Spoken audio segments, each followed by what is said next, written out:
आज का जो हमारा टॉपिक रहेगा आईटीआर 2 में प्रॉपर्टी से रिलेटेड इंफॉर्मेशन को कैसे दिखाया जाएगा, उसकी कंप्यूटेशन क्या होगा। यदि कोई प्रॉपर्टी बाई करता है, चाहे वो लैंड बाई कर रहा है या फिर वो फ्लैट बाई कर रहा है या फिर कोई एग्रीकल्चर लैंड को बाई कर रहा है, उस टाइम के बाद वो सेल कर रहा है, वहां से उसको प्रॉफिट हो रहा है, तो वो उस प्रॉफिट को कैसे दिखाएगा आईटीआर 2 में। तो बिना टाइम वेस्ट किए स्टार्ट करते हैं। यदि कोई पर्सन जो कि 1-2 साल पहले या 3-4 साल पहले कोई प्रॉपर्टी को बाय किया था, आज के टाइम में वो पर्सन अपना प्रॉपर्टी को सेल करना चाहता है, जो भी उसकी सेलिंग प्राइस हो XYZ अमाउंट, बट वो सेल करना चाहता है। अब सेल करके वो प्रॉफिट कमाया है, ठीक। सपोज खरीदा हुआ था वो प्रॉपर्टी 20 लाख में और वो सेल किया है 25 लाख में, मतलब वो यहाँ पे 5 लाख का प्रॉफिट कमाया है, ठीक।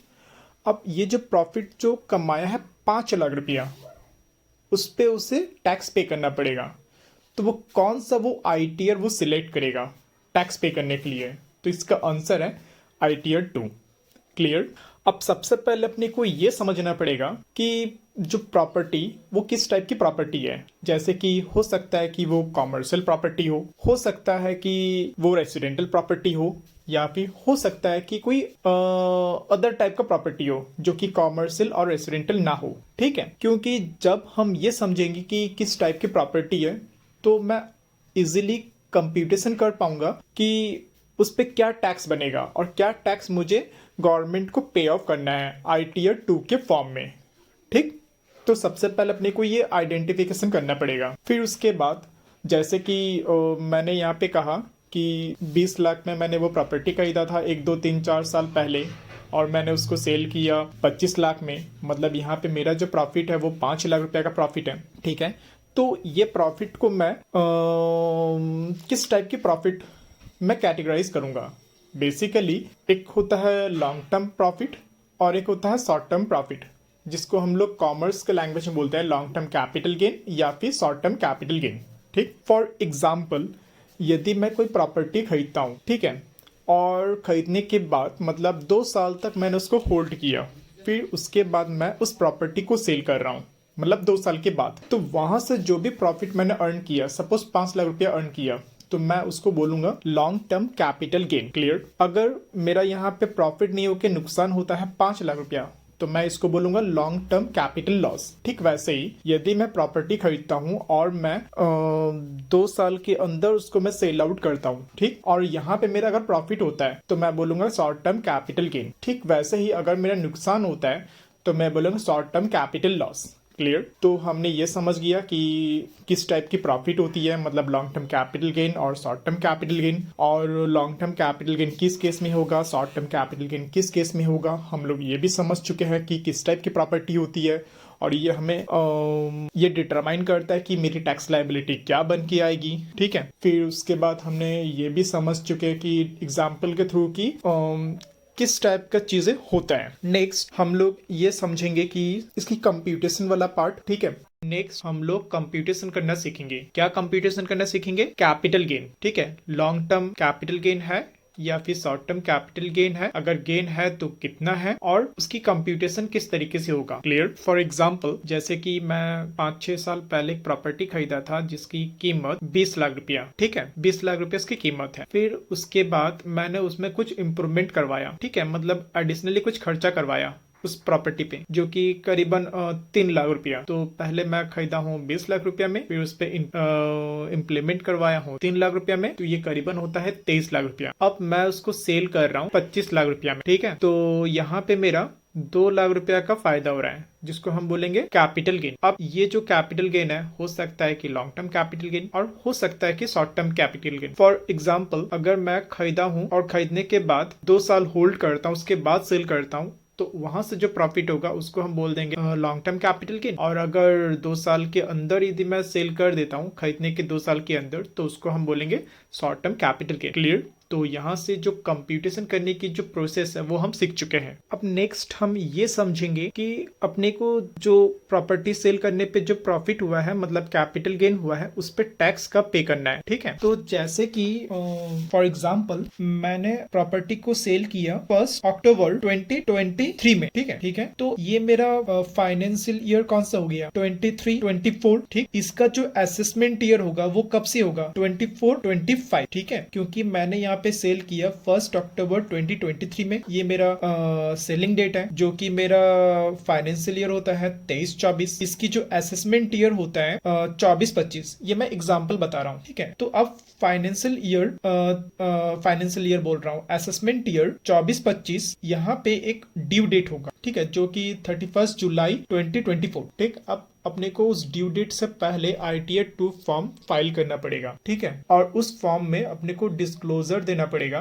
कि जो प्रॉपर्टी है उसकी कॉस्ट ये है, उस पे इतना का इम्प्रूवमेंट किया गया है, और ये मेरा सेलिंग प्राइस है, और ये मेरा कैपिटल गेन है। क्लियर। और अगर हम ये जो 31 जुलाई के बाद यदि हम फॉर्म फाइल करते हैं, मतलब ITR 2, तो उस केस में मेरे को एडिशनली लेट फीस पे करना पड़ेगा, ठीक है। तो आई होप कि एग्जाम्पल के साथ ये भी समझ में आ गया कि जो ITR फॉर्म कब फाइल करना है। और अगर कोई प्रॉब्लम है ITR को फाइल करने में, तो आप हमें कांटेक्ट कर सकते हैं। मेरा फोन नंबर है 7998165933। बहुतों के मन में ये डाउट होगा कि हम ITR क्यों फाइल करें और ये होता क्या है। बेसिकली क्या है कि जब हम लोग कोई भी इनकम अर्न करते हैं, उस इनकम पे एक सर्टेन परसेंटेज का जो टैक्स जो हमें गवर्नमेंट को देना होता है, जो हम लोग गवर्नमेंट को देंगे वो है ITR के फॉर्म में हम पे करेंगे, ठीक है। तो ITR बेसिकली फॉर्म होता है, उस फॉर्म को फिलअप करेंगे और उसमें अमाउंट के साथ पे कर देंगे गवर्नमेंट को। बेसिकली जो हमने इनकम अर्न किया उस पे जो टैक्स होती है वो हम ITR के फॉर्म में पे कर देते हैं गवर्नमेंट को, ठीक। तो ये हम क्यों करते हैं, ठीक है। क्या ये हर एक के लिए कंपलसरी है? वैसा कंपलसरी नहीं है। कुछ केस में कंपलसरी होता है कि आपको ITR का जो फाइल करना पड़ेगा, और कुछ केस में आपको ऑप्शनल होता है, मतलब आपको नहीं करना पड़ेगा, ठीक है। तो यदि आप लायबल है, मतलब आपकी इनकम कुछ ऐसा रेंज में है, या आप कुछ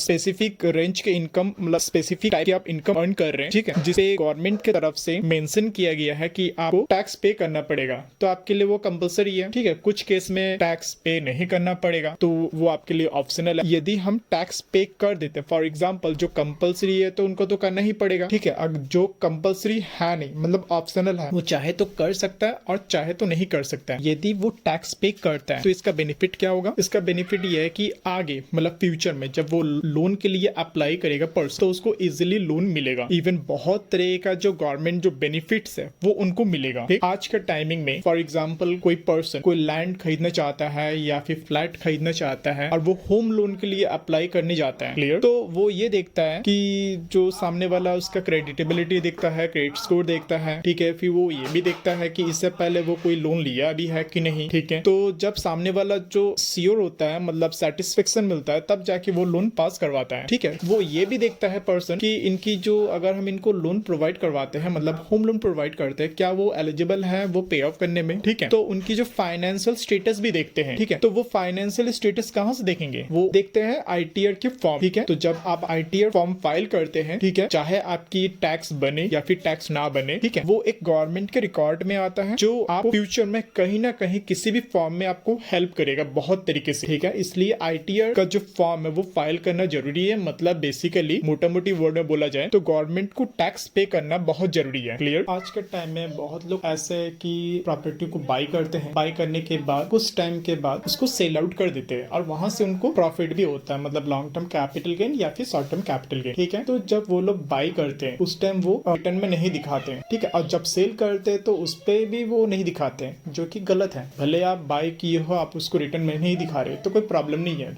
लेकिन जब आप सेल करते हो तो आपको वहां से जो प्रॉफिट हो रहा है, उस प्रॉफिट को आपको ITR 2 के जो फॉर्म है उसमें आपको दिखाना चाहिए, ठीक है। इवन यदि आप प्रोफेशनल है, या फिर आप बिजनेस कर रहे हैं, या फिर आप ट्रेड कर रहे हैं, यदि आप एसेट को परचेज करते हो, मतलब कोई प्रॉपर्टी को आप परचेज करते हो जिसको आप अपने बैलेंस शीट पे जरूर दिखाओगे, ठीक है, ठीक है। परचेज करो तो दिखाओगे, तो आपको ITR भी फॉर्म फाइल करना पड़ेगा जिसके लिए, और इवन ITR में भी दिखाना पड़ेगा। इवन जब आप उसको सेल करोगे तो भी आपको दिखाना पड़ेगा, आपके लिए वो कंपलसरी है। आई होप कि आप लोगों को बहुत सारे चीजें समझ में आ गया हो, ठीक है। ऐसे ही टिप्स के लिए मेरे जो चैनल है उसके साथ आप कनेक्ट रहिए, और ऐसा कंटेंट आते रहेगा। नेक्स्ट हम लोग एक ऐसा सिचुएशन के ऊपर डिस्कशन करेंगे जो कि अकाउंट से रिलेटेड होगा, ठीक है, और एसेट से भी रिलेटेड है, क्लियर। फॉर एग्जाम्पल, जैसे कि मेरा एक दोस्त, उसने क्या किया कि अपना एक प्रॉपर्टी है जिसको वो सेल किया है, और कुछ पैसा वो रिसीव किया है, ठीक है, एडवांस के फॉर्म में। लेकिन अभी तक वो कंप्लीट सेल हुआ नहीं है, मतलब जो प्रॉपर्टी की जो टाइटल वो ट्रांसफ़र हुआ नहीं है कंप्लीटली, ठीक। तो जो पैसा उसने वो रिसीव्ड किया है, ठीक है, इन एडवांस के फॉर्म में, तो क्या उसको वो इनकम मानेगा या फिर वो क्या उसको वो ट्रेड करेगा और उसकी रिकॉर्डिंग वो कैसे करेगा, ठीक है। क्योंकि अभी जो हम लोग की जो बातें हो रही है वो है कैपिटल एसेट्स को लेके, ठीक है। और यहाँ पे कैपिटल एसेट्स जो सेल किया जा रहा है अभी कंप्लीट सेल हुआ नहीं है, ठीक है, लेकिन कुछ पैसा एडवांस के फॉर्म में रिसीव किया गया है, क्लियर। तो यहाँ पे क्या होगा कि जो पैसा उसने रिसीव किया एज एन एडवांस के तौर पे, जबकि वो एसेट्स को अभी ट्रांसफर किया नहीं है, मतलब टाइटल ट्रांसफर हुआ नहीं है, तो जो पैसा वो रिसीव किया एडवांस के फॉर्म में उसको वो इनकम नहीं माना जाएगा, उसको वो क्या मानेगा, लायबिलिटी। मतलब जब वो बैलेंस शीट बनाएगा, ठीक है, तो जो एडवांस पैसा उसने रिसीव किया उसको वो करंट लायबिलिटी में वो रिकॉर्ड करेगा, क्लियर। लेकिन जब फाइनल अमाउंट जब वो रिसीव कर लेगा, फाइनल अमाउंट और एसेट्स की जो टाइटल है वो ट्रांसफर हो जाएगा, तो उस केस में उसको इनकम माना जाएगा, क्लियर। तो ऐसा भी सिचुएशन बहुत सारी चीजों में देखने के लिए मिल सकता है।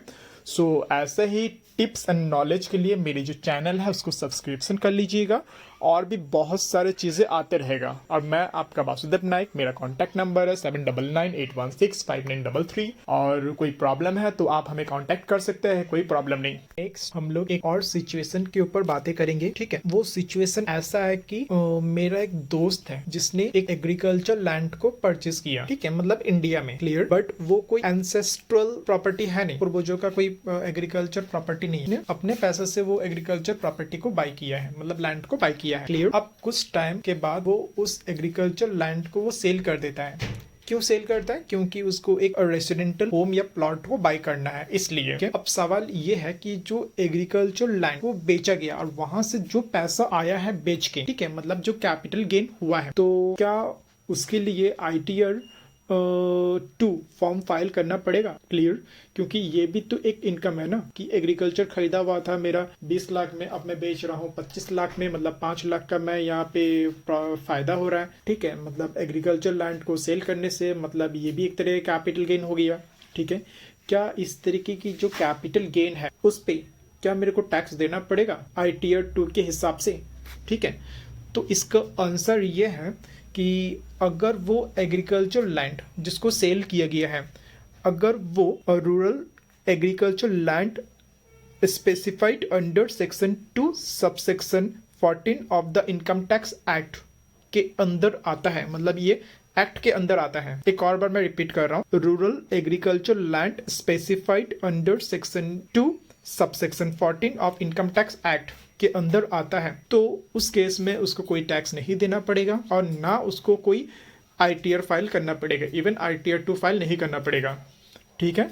बट अगर वो ये डेफिनेशन में नहीं आता है, मतलब इस सेक्शन के बेस में वो नहीं आता है, तो उस केस में जो उसने इनकम अर्न किया है, मतलब 20 लाख की जो एग्रीकल्चर लैंड था बेचा है 25 लाख में, मतलब 5 लाख का यहाँ पे उसका फायदा हो रहा है, प्रॉफिट, तो उस पे उसको टैक्स पे करना पड़ेगा, मतलब कैपिटल गेन टैक्स, जिसके लिए वो ITR 2 फॉर्म फाइल करेगा, ठीक है। बट मेरा सजेशन है कि अगर वो उसके पास, मतलब अगर वो एलिजिबल नहीं है ITR के लिए, बट फिर भी अगर वो ITR फॉर्म फाइल करता है तो उसके लिए बेनिफिट है फ्यूचर में, ठीक है।